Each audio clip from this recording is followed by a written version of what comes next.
میری اہل بیت کے مد مقابل آئے گا، اللہ اس سے اسلام تو چھینے گا ہی چھینے گا، اس سے انسانیت بھی چھین کر اسے شیطان بنا دے گا۔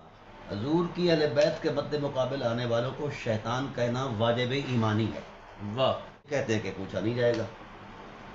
ٹھیک، یہ ڈرامے باز ہیں مولوی، ان کے اچھا پاس حق پھر یہ چھپاتے ہیں یہ لوگ، بڑی اموی تکلیف دہ دین، بات ان ہے۔ کے پاس اموی دین ہے، نبوی دین سے یہ منحرف ہوتی ہے۔ اللہ اکبر۔ وَإِنَّا لَهُ لَحَافِظُونَ۔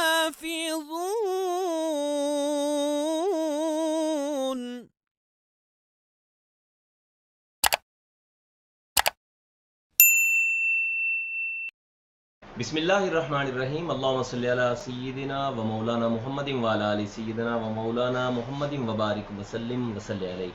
حضرات گرامی قدر، السلام علیکم ورحمۃ اللہ وبرکاتہ۔ میں ہوں آپ کا میزبان محمد اقبال چشتی، فیت کارڈ یوٹیوب چینل کے ذریعے ایک نئے پروگرام کے ساتھ آپ کی خدمت میں حاضر ہوں۔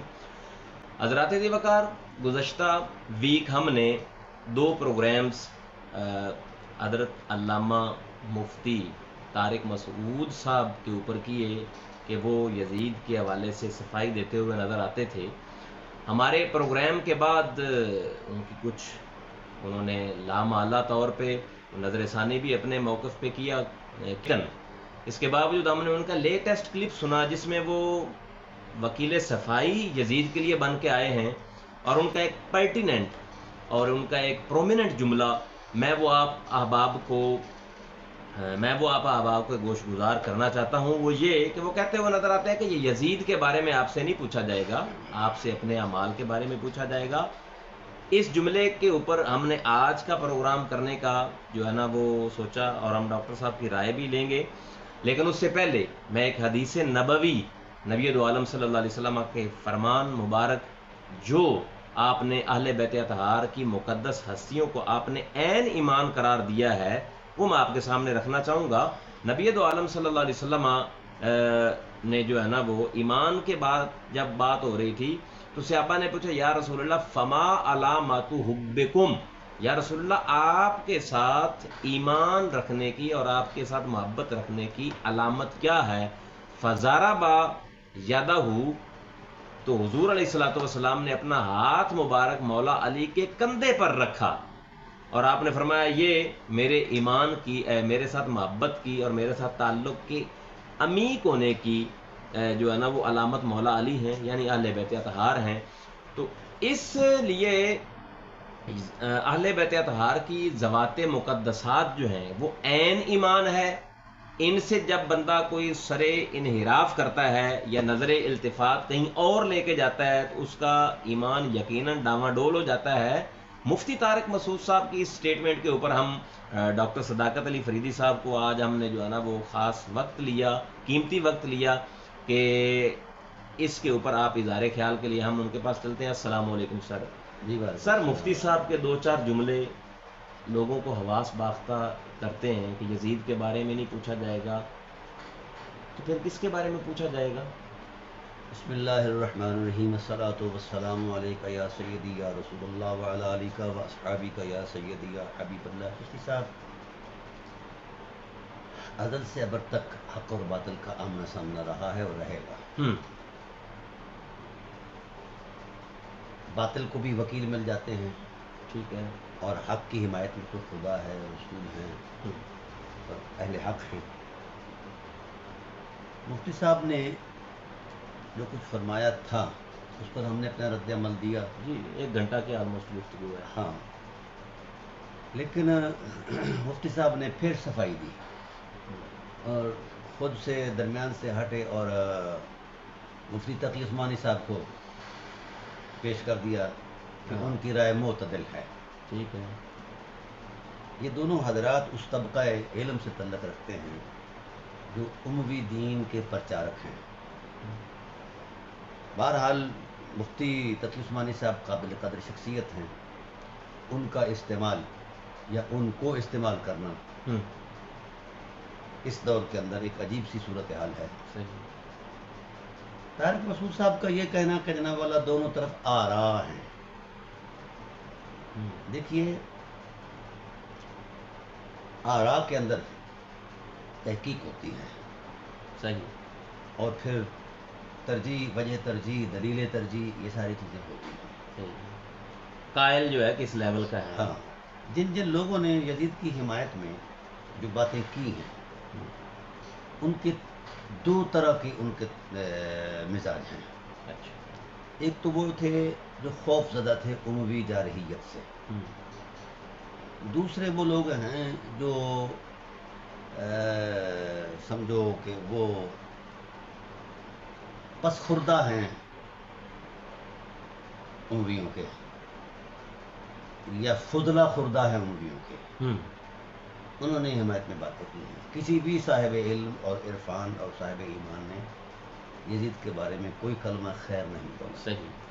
ہم اس پر دلائل کا انشاءاللہ ایک تسلسل جاری کریں گے اور قرآن سے شروع کریں گے. واہ واہ واہ. رسول دو عالم صلی اللہ علیہ وسلم سے شروع کریں گے، صحابہ رسول سے شروع کریں گے. دیکھیے قرآن کریم نے بڑے کھلے لفظوں میں یہ بات وضاحت کے ساتھ بیان فرمائی کہ جو لوگ اذیت رسول کا باعث بنتے ہیں، رسول اللہ کو اذیت دیتے ہیں، ان الذین یؤذون اللہ ورسولہ لعنہم اللہ فی الدنیا والآخرہ. رسول کو اذیت دینے والے کا کافر ہونا قطعی اور یقینی ہے. بالکل. یہ کلمہ پڑھنے سے بندہ مسلمان نہیں ہوتا، تصدیق قلب اور احترام نبوت سے مسلمان ہوتا ہے. یزید کے بارے میں یہ بات کرتے ہیں نا کہ فلاں تھا کیا تھا. امام کعبہ بھی ہو، جب رسول کے سامنے آ گیا کافر ہو گیا. حسنین کے سامنے آنا حضور نے فرمایا ہے، واہ واہ. اذا اختلفوا قبیلۃ من العرب فصاروا حزب ابلیس. فرمایا جو قبیلہ عرب میری اہل بیت کے مد مقابل آئے گا، اللہ اس سے اسلام تو چھینے گا اس سے انسانیت بھی چھین کر اسے شیطان بنا دے گا، ابلیس بنا دیتا ہے. ہاں، حضور کی اہل بیت کے مد مقابل آنے والوں کو شیطان کہنا واجب ایمانی ہے. واہ. یہ کہتے ہیں کہ پوچھا نہیں جائے گا. ٹھیک. اور پھر ان کی ایک طبعی خرابی بھی بیان کی. حضور کی ذات کی گستاخی کرنے والا اور حضور صلی اللہ علیہ وسلم کی ذات کو اذیت دینے والا، اہل بیت کی ذات ذوات خود سے توضیح دینے والا ہے. یہ جو خلقی قباحت بیان فرمائی قرآن نے، اس کا حرام زادہ ہونا قطعی اور یقینی. ہم نے اس پر جب تحقیق کی تو جس نے بھی اہل بیت کو ستایا ہے، ہم ان کی ماؤں کی شجرے کھولے ہیں.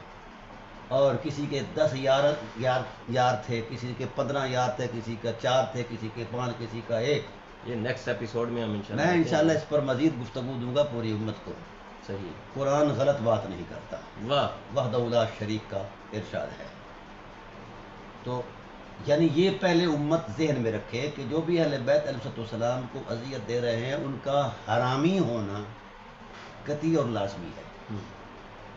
ٹھیک ہے نا جی. اور میں نے ان کے 4، 5، 6، 10 باب تلاش کیے کتب سنیہ سے. ہم اہل سنت ہیں نا جی. اہل سنت کے ذخائر علم سے ہم نے رجسٹرڈ باب جو تھے ان کے، اور پھر جس کے لیے وہ الگ سے منسوب کر دیے وہ الگ. تاہم یہ بات اگر خیال آرائی ہوتی تو قرآن کبھی نہ کہتا اتلم بعد ذالک زنی. ٹھیک ہے. کہا ہے نا ایک شخص کو، جی جی. اور اس نے تصدیق بھی کی اپنی ماں سے، تو ماں نے کہا کہ بیٹا تو واقعی حرام زادہ ہے. تو یہ قانون قدرت ہے. جو ان مقدس شخصیات کے سامنے آئے گا، جو آئے گا اس کا حرامی ہونا قدرت کی نگاہوں میں پہلے سے ہی مطلب معلوم ہے. اور پھر نبی کریم صلی اللہ علیہ وسلم نے کھلے لفظوں میں فرمایا علی واہ، تجھ سے بغض حرامی ہی رکھے گا. واہ واہ واہ. بلد الزنا. جی. حملتہ امرأۃ. ہاں. یا پلیدی کی حالت میں پیدا ہوا ہوگا، یا وہ منافق ہوگا. بہرحال ابتدا اس کا حرامی ہونا. اور یہاں حیران کر آپ کو ایک حدیث سناتا ہوں. جی جی. یہ حدیث ہے، اس کا باب بنا گیا. یہ باب یہ ابن اساکت تاریخ دمشق، اس میں مولا کائنات علیہ السلام کا جو ترجمہ ہے اس کو الگ کر کے 3 جلدوں میں چھاپا گیا، اس کی تخریج کی گئی ہے. ما ورد من طریق مالک ابن انس بلفظ قالت الانصار كنا نعرف الرجل لغیر ابیہ ببغض علی واہ ببغضہ علی. اب سمجھ آ گئی، باب باندھا ہے. واہ حرامی کون ہے جو بغض علی رکھتا ہے، واہ یہ ونڈ کر دی. ونڈ کر دیا، یہ پورا باب باندھا ہے. اور اس کے نیچے وہ روایتیں لے آئے اور یہاں یہ انہوں نے سند دی. یہ کہتے ہیں کہ مستند ذخیرہ علم سے کوئی بیان کرے تو ہم پوری سند بیان کریں گے، اس کے صحت پر دلائل دیں گے اللہ کے فضل سے. پھر آپ کو سمجھ آئے گی یزید کی حمایتیوں کو کہ یزید کی اصل کیا ہے، ٹھیک ہے، یا جو اہل بیت کی مخالفت کرتے رہے لڑتے رہے ان کی اصل کیا ہے. یہ انبانا عبد الرحمن بن عمر حدثنا ابو الحسن بن محمد بن اسحاق البرحمی حدثني عبد السلام بن سعد السکری انبانا ابراہیم بن سار الحرار، یہ میں نے سند پڑھ دی ہے. انبانا مالک بن انس عن محبوب بن ابی الزناد قال قالت الانصار انا كنا نعرف الرجل واہ لغیر ابیہ ببغضہ علی بن ابی طالب. واہ واہ واہ واہ انصار جب کہتے ہم تھے. حلالی اور حرامی کے درمیان امتیاز کرتے تو ہم ہر اس شخص کو حرامی کہتے جو علی سے بغض رکھتا ہے. اوہ صحابہ کا عمل موجود ہے. اب قرآن بھی آ گیا، قرآن نے بھی رسول اللہ صلی اللہ علیہ وسلم کی ذات کو اذیت دینے والے کو قرآن نے بھی حرامی کہا، رسول نے بھی، کیونکہ حضور نے فرمایا من آذا علی فقط آذانی، جس نے علی کو اذیت دی اس نے مجھے اذیت دی. جی جی ٹھیک ہے نا. اور جس من آذا حسین فقط آذانی، ساری اہل بیت کا ٹائٹل ہے. جی جی. تو ہماری کتاب آئے گی نا تو پتہ چل جائے گا اللہ کے فضل و احسان سے من سب علی فہو کافر. ان کا کافر ہونا بھی یقینی ہے اوہ اور حرامی. حرامی ہونا بھی یقینی ہے. یہ ہم اپنی طرف سے بات نہیں کرتے، اللہ اور اس کے رسول اور اصحاب رسول علیہ رضوان کے حوالے سے بات کر رہے ہیں. صحیح. تو یہ 12-14 روایات ہیں اس ٹائٹل پر، ٹھیک ہے نا جی. صحیح. ان روایات میں طے ہے کہ انصار علیہم الرضوان، کیونکہ حضور نے فرمایا کہ سب لوگ میرا لباس ہے اور انصار جو ہے میرے اندر کا لباس ہے، یعنی میری پناہ میری اہل بیت ہیں. ٹھیک ہے نا. اور دسار اس کو کہتے ہیں جو کرتے کے اندر پہنا ہوتا ہے نا، جسے ہم بنیان کہہ لیں، یا اس وقت کے لوگ جو تھے نا وہ فتوی کہتے تھے، یا مطلب یہ جو جیکٹ نما پتلا سا کپڑا آج کل بھی کہتے ہیں ہاں ہاں ہاں بڑے بزرگ جو ہیں. ہاں. تو یہ طے ہے کہ اصحاب رسول علیہ رضوان کے ہاں بھی حرامی وہی ہے. مطلب ایک انہوں نے حد فاصل قائم حد کی ہوئی. فاصل قائم. صحیح. یہ چشتی صاحب آپ بنیادی طور پر پیغام دیں امت کو کہ اہل بیت سے ٹکرانے والا حرامی بھی ہوتا ہے اور کافر بھی ہوتا ہے. بہت بڑی بات کر دی آپ نے اس یہ ایسا پلیٹ ہی فارم ہے. پہ. میری تو کتاب آ رہی ہے منصب علی فہو کافر. صحیح. اچھا دوسری بات یہ ہے کہ ہم نے ان کی ماؤں کا جو ریکارڈ تلاش کیا ہے، کس کس کے کتنے یار تھے، ٹھیک ہے، یا دوسرے لفظوں اور میں تھوڑا کون کس کا پانی ہے، یہ بھی ہم تصدیق پیش کریں گے، پانی. اور کس کے کتنے باپ تھے. ٹھیک ہے. بہرحال میں عرض کرتا ہوں یہ آج ہم آغاز کر رہے ہیں اس علم سے جو علم حدیث کی صحت اور سقم پر فیصلہ کرتا ہے. ٹھیک. اسماء الرجال کا ہو علم، ٹھیک ہے، یہ اسے کہتے ہیں اسماء الرجال. تو سب سے پہلے ہم پیش کریں گے یہ غالباً ہاں لسان المیزان ہے، حافظ ابن حجر اسقلانی رحمۃ اللہ تعالی علیہ. انہوں نے یزید کے ترجمہ میں لکھا صحیح. مقدوح فی عدالتہ ولیس بأہل ان یری عنہ، اس کی یہ عادل ہی نہیں. محدثین کی اصطلاح میں عادل وہ ہوتا ہے جس نے کبیرے کا ارتکاب نہ کیا ہو اور صغیرے پر اصرار نہ کرتا ہو. تو ظاہر ہے یہ اکبر الکبائر کا جو مرتکب ہوتا ہے اس سے کیسے روایت لی جاتی ہے. بالکل نہیں لی جائے گی. ٹھیک ہے. وقال احمد بن حنبل لا ينبغي ان يروى عنه، یہ مناسب ہی نہیں ہے کہ اس سے روایت لی جائے، اتنا کمینہ ہے، صحیح. اتنا ملعون ہے. وہ آج یہ کل علماء اہل سنت کہہ رہے ہیں. ہاں شیعہ کو چھوڑو، وہ کیا کہتے ہیں، ان کا سٹیٹس الگ ہے، ان کا شعور الگ ہے. ہم سنی ہونے کی نسبت سے اہل سنت کے ذخائر سے پیش کر رہے ہیں. وقت وجدت له روایت. اچھا آگے وہ بیان کرتے ہیں کہ یہ کیسا کمینہ شخص تھا کہ جس نے امام حسین علیہ السلام کی ذات والا صفات کے قتل کا حکم دیا اور پھر مدینہ کی بے حرمتی کی اور کثیر صحابہ کو اس نے قتل کیا. مفتی طارق تو کہتے ہیں کہ یہ سقوط کرو، یہ سقوط ہے. مفتی طارق چونکہ یزیدی مفتی ہے، یہ حسینیوں سے پوچھیں اس کی حقیقت. ان کو ہو کیا گیا ہے؟ یہ بس اللہ تعالیٰ کی لعنت پڑ گئی ہے.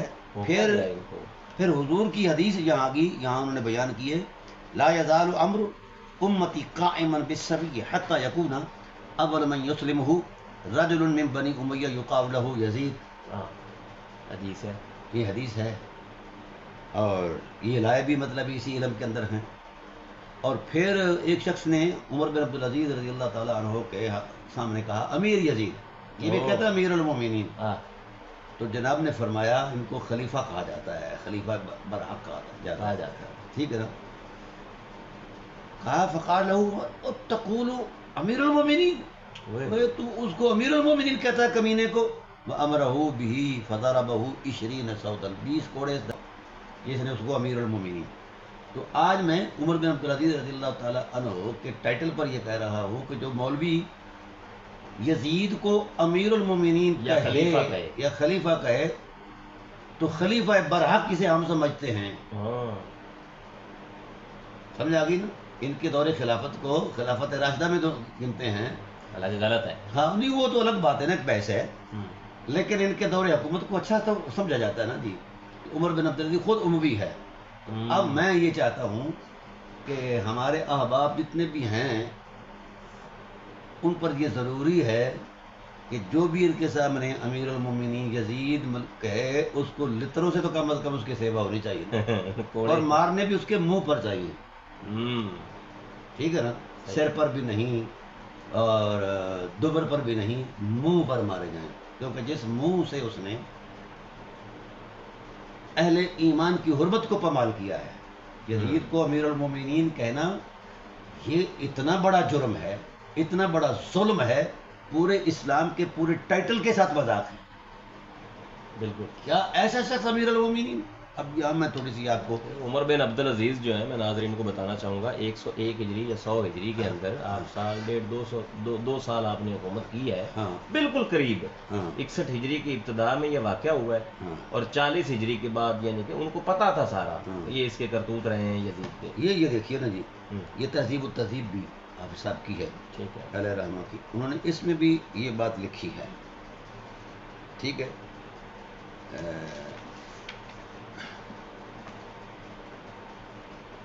یہ ففعل بها مسلم الافاعیل القبیح، بدترین کام اس نے کیے. امرہ ان یستبیح المدینہ 3 ایام، 3 دن جو ہے نا مدینہ کو جو ہے نا مباح، جو مرضی کرو، جو مرضی کرو. یہ کیسے یہ صفائیاں دے سکتے ہیں؟ سمجھ آ گئی نا. یہ سب جھوٹے ہیں. اور آج کل یہ یہودیوں نے ان کو گریس لگائی ہوئی ہے پیچھے سے، اس کی گریس پر یہ چکر کھاتے ہیں مولوی. ایک نیا انتشار چاہتے ہیں. امت الحمدللہ پاکستان کا ماحول اس وقت ایک خاص اعتدال کی طرف جا رہا ہے اور باہمی احترام، محبت، مذہبی رواداری کی طرف جا رہا ہے. منافرت کم ہوئی ہے. تو یہ چاہ رہے ہیں کہ اثر نو پاکستان میں دوبارہ انتشار ہو. نہیں ہونے دیں گے الحمدللہ. ہم تو رگڑیں گے ان کو اگر کوئی کرے گا پاکستان کی قدروں کے خلاف کو بات. یہ دیکھو یہ مولوی جو ہے نا، یہ ان کو خدا کی مار پڑ گئی ہے چونکہ لعنت ان کے حصے میں ہے.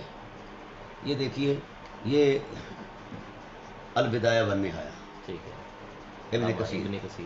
ٹھیک ہے نا جی. یہ مسلم شخصیت ہے تمام مکاتب فکر کے اندر. یہ صفائی دیتے ہیں کہ انہوں نے قتل کا حکم نہ دیا. یہ کون کہتا نہیں کہ قتل کا حکم دیا؟ یہ شروع سے طے تھا. اب میں تھوڑی سی آپ کو تاریخ بتاتا ہوں جی.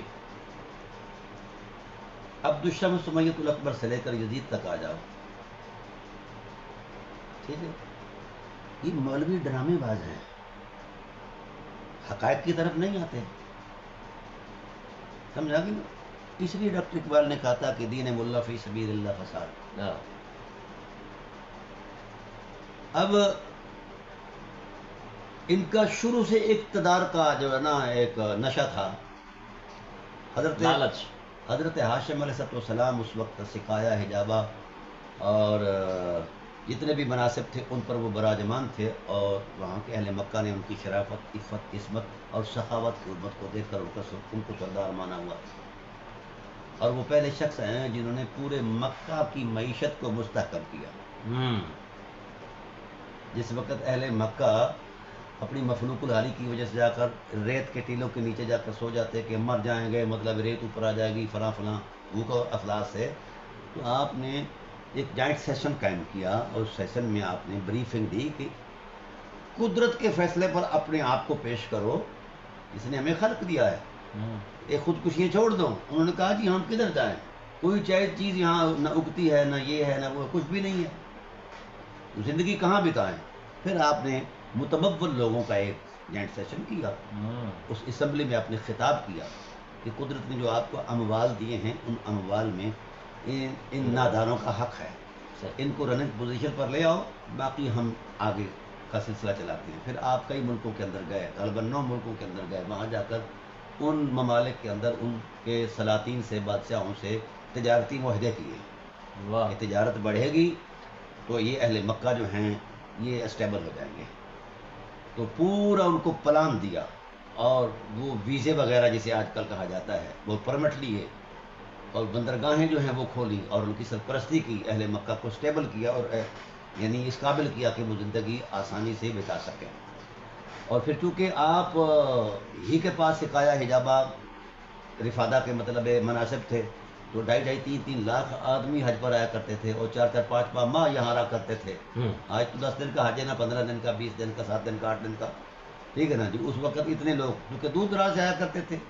من کل یاتینا، قرآن پاک میں نا، یاتینا من کل فج عمیق، تو اتنی دور دراز سے آنے والے وہاں وہ رہا کرتے تھے. پھر حرم کعبہ کی پر لطف فضا یا اللہ تعالیٰ کے ساتھ جو بھی ان کا اپنے انداز کے مطابق جو طریقہ کار تھا، تو وہ کئی ماہ وہاں رہا کرتے تھے، اور ان کو خرد و نوش جناب ہاشم علیہ السلام اپنی جیب سے پیش کیا کرتے تھے. تو یہ ان کی تکریم پورے عالم میں پھیلے ہوئی تھی، جہاں جہاں سے بھی لوگ، یمن ہے، اردن ہے، لبنان ہے، شام ہے، مصر ہے، یہاں ان کی تکریم تھی. یہ نہیں بھائی عبدالشمس میت الاکبر کو انہوں نے کہا کہ ہاں یہ تو، اور یہ کلاش تھے، وہ بھی ہمیں شروع سے کلاش آئے ہیں، ٹھیک ہے نا. یہ تو جب انہوں نے اسلام کا لبادہ اوڑھا اور اسلام کے خزانے پر یہ براجمان ہوئے، تو اس وقت جناب والا ان کے پاس پیسے پوسے آئے. اس سے پہلے تو یہ کلاش تھے. اب انہوں نے چاہا کہ ہم اس مشن میں خود کہنے لگے کہ ہم آپ سے یہ منصب لینا چاہتے ہیں. آپ کو تاریخ عرض کر رہا ہوں جی جی امویوں کی. مد مقابل آ کے یہ منصب ہمیں دو. انہوں نے کہا یہ منصب اس طرح تو لین دین سے نہیں ہوتا، مطلب یہ لوگوں کا ایک معاملہ ہے، انہوں نے مجھ پر اعتماد کیا ہے، میری امانت داری پر، دیانت داری پر، میری سخا پر، جو کچھ بھی ہے، تو آپ ایسا کرو، اگر کرنا ہی ہے، اگر تم اس زیادتی پر اتر آئے ہو، اس وقت بھی قتل و غارت پر اتر آئے تھے، ٹھیک ہے نا جی. یہ ان کا شروع سے شیوا ہے. تو آپ نے فرمایا بھی منافرہ کر لو، جس کو آپ آج کے دور میں الیکشن کہہ دیں. تو جناب ہاشم علیہ السلام ایک طرف تھے، اور دوسری طرف عبدالشمس. منافرے میں لوگوں نے ان کو کہا تمہارے اندر نہ تو حیا ہے، اور نہ وفا ہے، اور نہ سخا ہے، لہذا یہ وہ پیکر عصمت ہے جس کے اندر حیا بھی معراج پر ہے، وفا بھی معراج پر ہے، سخا بھی معراج پر ہے. ہم ان کو چاہتے ہیں، تمہیں نہیں چاہتے. پھر یہ طے ہوا تھا کہ جو منافرہ ہار جائے وہ شام چلا جائے جی 10 سال کے لیے. تو یہ عبدالشمس جو ہے دیس نکالا دے کر اس کو نکال دیا گیا، وہاں سے شام چلا گیا. اور وہاں چونکہ یہود کی دنیا تھی، اور وہ سارا کچھ پس منظر سے جانتے تھے، ان کو وہ بریف کرتے رہے وغیرہ وغیرہ، چلتا رہا. وہ مر گیا، اس کا بیٹا آیا ہے حرب. ادھر حضرت ہاشم علیہ السلام کا وصال ہو گیا، تو ان کے جو منصب پر آیا وہ حضرت عبدالمطلب علیہ السلام تھے. صحیح. اب دونوں نے پھر ٹکر لی اسی انداز میں، پھر منافرہ ہوا، ان کو پھر رسوائی ملی. یہ پھر وہاں جانا پڑ گیا ان کو جناب والا شام میں. تو شام سے یہودیوں سے ان کے پرانے تعلقات ہیں صحیح. بنو امیہ کے. اور یہ جو صفین بھی ہوئی ہے نا یہ شام کی سازش تھی، اوہ. شامی یہودیوں کی، کیونکہ کلیدی اسامیوں پر یہ وہی براجمان تھے. معاویہ نے اہل بیت علیہ السلام سے تو وہ اقتدار چھین لیا نا جی، تو ان کو دیا، مطلب یہ کلیدی اسامیاں ان کے پاس تھیں. بہرحال اس پر تو ایک الگ سے سیریز قائم کریں گے نا، کہ وہ رسول دو عالم نے فرط جذبات نے نہیں فرمایا کہ یہ ملک عزوز ہے. نبوت کی بصیرت نے ہر شاید دیکھ کر یہ فیصلہ کیا تھا. اور یہ ذہنی عیاش ملوانے اس کو بھی خلافت میں ٹانک دیتے ہیں. یہ ان کو اللہ کی لعنت پڑی ہوئی ہے حق نہیں ہے بتاتے. نا. یہ رسالت کے مد مقابل آ گئے ہیں، رسالت پر عدم اعتماد کر چکے ہیں. اور میں ہزاروں حوالے ایسے پیش کر سکتا ہوں جہاں یہ ملمان رسالت کے مد مقابل کھڑے ہیں عدم اعتماد کی صورت میں. وہ یہ تو صرف عام لوگوں کی جوتیوں سے ڈرتے ہیں، اس لیے وہ کلمہ پڑھتے ہیں. ہاں بہرحال اس کے بعد پھر وہ مر گیا، حرب مر گیا. آگے آ گیا سخر بن حرب جسے ابو سفیان کہتے ہیں. اور ادھر سرکار دو عالم صلی اللہ علیہ وسلم کا ظہور ہو گیا، بعثت ہو گئی. 21-22 سال تک یہ ٹکراتا رہا کہ یہ اقتدار ہمیں. اور وہاں عبد المطلب علیہ السلام کے بعد حضرت ابو طالب علیہ السلام اللہ. اس منصب پر آ گئے. تو یہ چیزیں ان کو ناپسند تھی. اب حالت کفر میں تو یہ براجمان نہیں ہو سکے، کیونکہ ادھر تائید الہی تھی اور ادھر ان کی خواہش نفس تھی. جی. پھر اسلام کو فروغ ہوا، بڑا ہجرت ہوئی، حضور تشریف لے گئے. ہجرت کے بعد اتنے ہی اگر یہ مقدس لوگ ہوتے، صاحب ذکا اور فہم ہوتے، تو سمجھتے نہیں تھے کہ محمد صلی اللہ علیہ وسلم اللہ کے سچے رسول ہے. صاحب بھائی اللہ اللہ. سمجھتے نہیں تھے کہ لا الہ الا اللہ ایک حقیقت ہے. قرآن کہتا ہے ما نعبدهم الا ليقربونا الى الله زلفى، قریب کر دیں. ہیں وہ تو بتوں کے بارے میں کہتے تھے کہ ہم انہیں خدا نہیں مانتے، یہ تو اللہ کے قرب کا باعث ہیں. بتوں کو بطور شیلٹر استعمال کیا انہوں نے، جانتے تھے کہ اللہ ایک ہی ہے.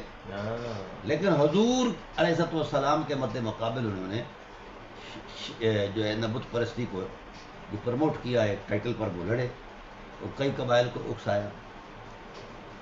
فتح مکہ ہوا. اب کوئی چیز نہیں تھی ان کے سامنے، یا سر قلم تھا یا کلمہ تھا. صحیح. حالت اکراہ میں ان کا خود اپنا وہ موجود ہے، ہماری کتابوں کے اندر اعتراف موجود ہے کہ ہم نے دل سے قبول نہیں کیا اسلام کو. ہاں جی، دل نہیں مانتا. یہ اس پر تو الگ سے بحث ہے نا انشاءاللہ. میں صرف ایک تاریخی حقیقت عرض کر رہا ہوں جو ہماری اہل سنت کی مسترد ترین روایات میں موجود ہے. اب حضور سید عالم صلی اللہ علیہ وآلہ وسلم نے رحم فرماتے ہوئے ان کو طلقاء کر دیا، واہ. طلیق کر دیا، جاؤ تمہیں چھوڑ دیا. ساتھ ہی غزوہ حنین کا معاملہ بن گیا. وہ بنو حوازن اور ثقیف والے جو کھڑے ہو گئے کہ آج جب فتح مکہ ہوا ہے کل ہم ہوتے ہیں. بڑے قبائل، بڑا مال جمع کیا. تو حضور صلی اللہ علیہ وسلم اس اللہ کے امر سے یہاں تشریف لے آئے. 10,000 صحابہ تھے اور 2,000 یہ لوگ تھے. جی. عورتیں، بچے، اور عورتوں کا کیا کام ہے اس معاملے میں. لیکن یہ اس ٹائٹل پر آئے کہ یہ حوازنی جو ہیں وہ بڑے جنگجو ہیں، تیر انداز ہیں اور بڑا فلاں ماہرین ہیں. ان کا کچوں پر نکال دیں گے، ان کو سمندروں میں پھینک دیں گے، ان کا قیمہ بنا کر ہم ان کا مال لوٹ کر لے آئیں گے. اگر آپ لوگوں نے کلمہ پڑھا ہے، ٹھیک ہے، تو بھائی کلمے کی حمایت میں کھڑے ہو جاؤ نا، جیسے لوگ دوسرے کھڑے ہو. یہ ابو سفیان، اس کے 2 بیٹے یزید بن ابی سفیان، معاویہ بن ابی سفیان، اور ایک اور ان کا رشتہ دار تھا صفوان بن امیہ.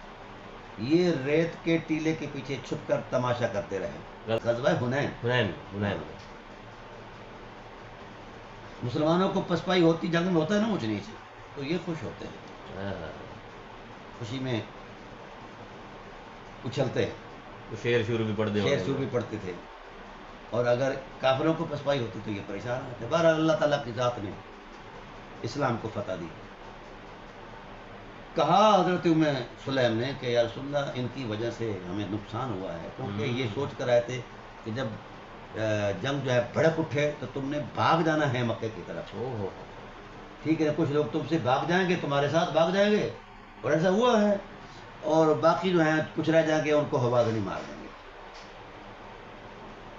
ٹھیک. اب اس ٹائٹل پر جس وقت انہوں نے یہ کام کیا اور ہوا ہے ایسا، بڑا نقصان اٹھانا پڑا.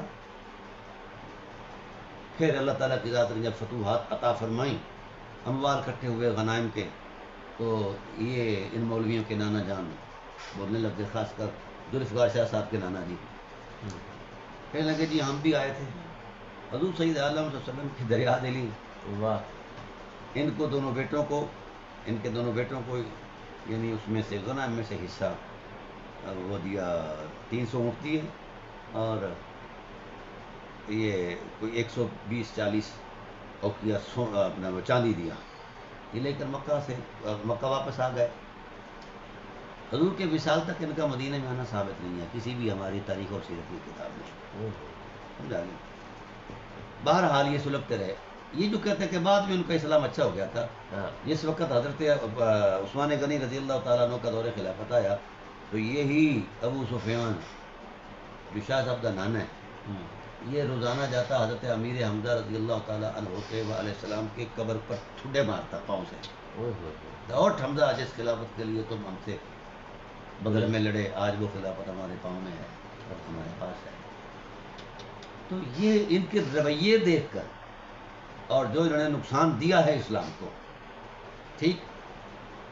اب اس کے بعد جناب والا خلافت کا دور ہمایوں شروع ہو گیا، عظمت مآب چلتا رہا، اور خلفاء کی نظر رہی ان پر. ہاں، حضرت عمر فاروق رضی اللہ تعالیٰ عنہ صاحب بصیرت تھے، انہوں نے کہا کہ ان پر کڑی نظر رکھی، ٹھیک ہے. یہ اس کے بعد یہ جناب والا اندر اندر دبے لفظوں میں یہ سوچتے رہے، اور ایک صوبے اتفاق ایسا ہوا کہ یزید بن ابی سفیان کو گورنری دے دی گئی شام کی. سمجھا گئی نا، یہ فروغ گزاشت ہے ہمارے خلفاء کی. پھر حضرت عمر کی طرف سے وہ جب وہ مر گیا وہاں تعاون سے، تو یہ معاویہ بن ابی سفیان کو بنا دیا گیا، تو وہاں گٹھ جوڑ کر یہ ماحول بھی مل گیا اور ساری چیزیں مل گئیں، ٹھیک ہے. پھر مولا کائنات کا زمانہ آیا تو پھر وہ نہ برداشت کر پائے کہ بنی ہاشم کیسے. ہمارے تمام اکابر علماء محققین اہل سنت نے یہ لکھا ہے کہ یہ جو حضرت عثمان رضی اللہ تعالیٰ عنہ کے قصاص کا معاملہ تھا، یہ محض بہانہ تھا، اصل میں اقتدار. اور پھر انہوں نے بڑے بڑے علمی شواہد پیش کیے ہیں، بڑے بڑے حقائق سے پردہ اٹھایا ہے، اور وہ ساری چیزیں بیان کی. انشاءاللہ ہم بیان کریں گے اگر بات چلی تو. تو قبلہ اس کے بعد مجھے بتایا جائے کہ اسلام کے اندر مثلا قرآن کہتا ہے، ایک سینیارٹی کا ٹائٹل دیتا ہے، والسابقون الاولون من المہاجرین والانصار لا يستوی القاعدون من المؤمنین غیر اولی الضرر والمجاہدون فی سبیل اللہ. یہ سینیارٹی کا ٹائٹل ہے. یا لا يستوی منکم من انفق من قبل الفتح وقاتل اولئک اعظم درجۃ من الذین انفقوا من بعد وقاتلوا وکلا وعد اللہ الحسنی. واہ، ٹھیک ہے نا. تو قرآن کریم نے سینیارٹی کا ٹائٹل دیا کہ جنہوں نے یعنی اپنا اسرت اور تنگی کے حالات میں وفا کی ہے اللہ کے رسول سے اور دین سے، قرآن سے، وہ ہر لحاظ سے افضل ہیں، اعلیٰ ہیں. اور حیرت اس بات پر ہے جن کو رسول اللہ نے ہر طرح کی مہارت سکھائی ہے. ایسا نہیں کہ رسول عالم صلی اللہ علیہ وسلم نے صحابہ کو صرف تسبیح سکھائی ہے. یہ جو 30 سال تک خلافت راشدہ کا تقدس مآب دور رہا ہے، تو کتنی فتوحات اور کتنے کمالات اور کتنا مطلب ہے. بہت سارے لوگ یوں مسلمان ہوئے کہ خلفائے راشدین المہدیین کا طرز حکومت دیکھ کر انصاف، عدل، احترام اور حقوق کی بجا آوری، فرائض اور حقوق کا بیلنس قائم کرنے میں جو نظام قائم تھا، سمجھا گیا، اس کو دیکھ کر مرعوب ہو کر جناب والا خوش دلی سے اسلام بھی لے آئے. ٹھیک ہے نا جی. جہاں جہاں تک اس کی ان کی برکات کی خیرات پہنچی ہے وہاں مانو متاثر ہوئے ہیں. ٹھیک. اب جس کے حضرت مولا کائنات علیہ السلام کے مد مقابل معاویہ آ گیا. جی. عبد الشمس ہاشم علیہ السلام کے مقابلے میں، حرب حضرت عبد المطلب علیہ السلام کے مقابلے میں، سخر بن حرب ابو سفیان حضور کے مقابلے میں، معاویہ مولا علی کے مقابلے میں، اور یزید امام حسین کے مقابلے میں. صحیح. یہ ہے ان کی ساری تاریخ. مقابلہ ہے نا، لانا ہی لانا ہے. کرنا ہی کرنا ہے. یعنی وہ اقتداروں نے کئی مرتبہ اظہار کیا ہے. خود معاویہ نے کہا ہے کہ ہم نے اس لیے تم سے جنگ نہیں کی کہ تم پر مطلب ہے تمہیں نمازیں پڑھوائیں، وہ تم پہلے بھی پڑھتے ہو. ہمارا مقصد صرف اقتدار چھیننا تھا اور تم پر رول کرنا تھا. یہ سٹیٹس ہے. اتنا لالچ. ہاں. بہرحال پھر یزید آ گیا. اب یزید کے بارے میں ہمارے بھی کچھ چوہے قسم کے مولوی وہ پگڑیاں باندھ کر جناب اور اس کی حمایت میں کوئی کتابیں بھی لکھ رہے ہیں اور یہ وہ ادھر ادھر کی باتیں کر رہے ہیں جاہلانہ، اور صفائیاں دے رہے ہیں کہ وہ ویسا نہیں تھا، وہ پارسا تھا. بے شک وہ امام کعبہ کیوں نہ ہو، بیت المعمور کا امام کیوں نہ ہو، رسول کی شریعت اور قرآن کی آیت کے حرمت مآب حکم کے مطابق جو ہی وہ اہل بیت کے مقابل آئے تو اسلام سے بھی خارج ہے، ایمان سے بھی خارج ہے. واہ. سمجھ آ گئی. اور ساتھ ساتھ وہ انسانیت سے بھی خارج ہے، شیطان ہے. میں ایک سوال چھوڑتا ہوں مفتی طارق مسعود پر کہ رسول اللہ صلی اللہ علیہ وسلم کے فرامین قابل اعتماد ہیں یا تمہاری جاہلانہ فکر؟ اب جب رسول فرما رہے ہیں کہ جس شخص نے میری ذات پر اپنی ذات کو ترجیح دی اس کا ایمان ختم. جس شخص نے میری جس نے میری اہل بیت پر اپنی اہل بیت کو گھر والوں کو ترجیح دی اس کا ایمان ختم. جس نے میری عطرت پر اپنی اولاد کو ترجیح دی اس کا ایمان ختم. اللہ اللہ. اب یہ داڑیاں رکھ کر امامیں باندھ کر نبوت کے ممبروں پر بیٹھ کر نبوت کی مخالفت کرتے ہیں کہ نہیں کرتے؟ ٹھیک ہے. وکیل صفائی بن کے جناب آ گئے جن کا ایمان ہی ثابت نہیں. تو میں پوچھتا ہوں ان مولویوں سے کہ مجھے بتایا جائے کس سینیارٹی کے ٹائٹل پر معاویہ عالم اسلام کا حکمران بنا اور اس کا بیٹا کون سا ایسا دینی تشخص تھا؟ ترجیحات کا تصور تو قرآن کی آیات میں موجود ہے اور رسالت پناہ عالم صلی اللہ علیہ وآلہ وسلم کی تعلیمات میں موجود ہے. سمجھا گی؟ تو ان کو اگنور کر دیا گیا ہے. صحابہ کرام کبار صحابہ موجود تھے اس وقت جنہوں نے اپنی ساری زندگیاں اسلام کی بقا کے لیے، خلافت کے نظام کی بحالی کے لیے دی ہیں. ایسے بھی لوگ تھے جناب جنہوں نے گورنری کی 4-4 5-5 سال لیکن ایک ہی لباس میں رہے. دوسرا جوڑا نہیں بنا پائے. جب حضرت عمر کو پتہ چلا ایسے بندوں کا تو وہ رونے لگ گئے. ایک گورنر کی شکایت لے کر لوگ آئے کہ یہ فلاں دن دیر سے آتے ہیں اور اس طرح کی شکایت کی تو آپ نے انہیں طلب فرمایا. پوچھا کیوں ایسا کرتے ہو؟ تو انہوں نے کہا کہ حضور والا میرے پاس ایک ہی جوڑا ہے تو اس دن میں وہ دھوتا ہوں، ٹھیک ہے، اور دھو کر اسی کو سکھاتا ہوں تو پہن کر آتا ہوں. اس طرز کے لوگوں کو اگنور کر کے ان لوگوں کو جناب لایا جائے جو مال جو بیت المال ہے اس پر میں جو خیانتیں کریں، اس میں سے رشوتوں کے بانٹیں. جن لوگوں نے خون پسینہ ایک کر کے مشقت کر کے بیت المال کو بھرا ہے جو مصلحت عامہ کے لیے، اسی بیت المال کے اندر خیانتیں کر کے یہ لوگ خریدتے رہے اور رشوتیں دے کے. ان مولویوں کو شرم نہیں آتی ایسے لوگوں کو خلیفہ کہتے ہوئے؟ اس پر تو الحمدللہ فقیر مطالعہ پورا دے گا. پورے اسٹیٹ اوے میں گفتگو کروں گا قرآن حدیث اور مستند ترین روایات کا تسلسل ہے. تو یزید کے بارے میں یہ جو خیال کیجیے تو نہیں پوچھا جائے گا. کیوں نہیں پوچھا جائے گا بھائی؟ ظالم کی حمایت کرنے پر نہیں پوچھا جائے گا؟ یہ پوچھا جائے گا. اللہ اکبر.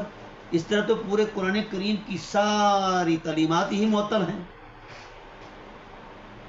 جس طرح یہ مولوی ظالم ان ظالموں کی حمایت میں کھڑے ہو جاتے ہیں اور پتہ نہیں کیا کیا زمین و آسمان کے کلابے ملاتے ہیں اور جھوٹ میں انتہا پر پہنچ جاتے ہیں، اتنے جھوٹ بولتے ہیں، روایتیں گھڑتے ہیں. تو کیا خیال ہے ظالم کو ظالم کہنا جو ہے یہ اس پر مواخذہ نہیں ہوگا؟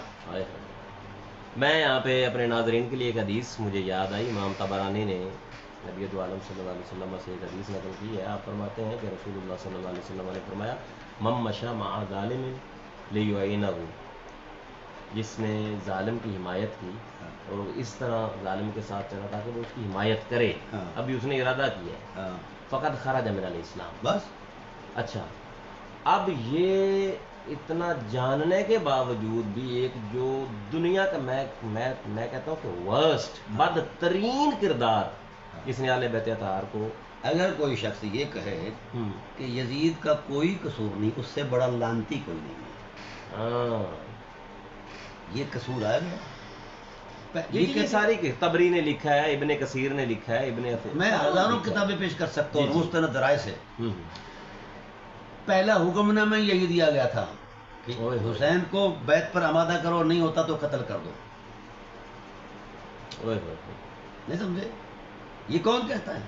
ہم ہزاروں دلائل دیں گے، ایک نہیں ہزاروں دلائل. یہ کہتے ہیں، اس نے کہا ہی نہیں ہے. یہ ڈرامے باز ہیں مولوی، ان کے پاس حق پھر یہ چھپاتے ہیں یہ لوگ. بڑی تکلیف دہ بات ہے. ان کے پاس اموی دین ہے، نبوی دین سے یہ منحرف ہوتی ہے. اللہ اکبر. آج تک کے لیے یہی بڑے احسن انداز میں ڈاکٹر صاحب نے اس قضیہ اور مخمصہ کا حل پیش کیا. اور مفتی طارق مسعود صاحب، آپ بڑے عمر والے ہیں اور آپ مفتی بھی ہیں. آپ اپنے اس موقف سے نہ صرف توبہ کریں بلکہ رجوع بھی کریں اور توبہ کریں اور اللہ تعالیٰ کی بارگاہ میں معافی کے طلبگار. ہم انشاءاللہ ان کو یاد دہانیاں کراتے رہیں گے ذخائر اہل سنت سے. اور ہم انشاءاللہ جس طرح ڈاکٹر صاحب فرما رہے ہیں، اسی موضوع کے اوپر اگر آپ نے دوبارہ گفتگو کی تو انشاءاللہ ہم دوبارہ آپ کو ریکارڈ اور ریمائنڈ کرواتے رہیں گے. آج تک کے لیے یہی.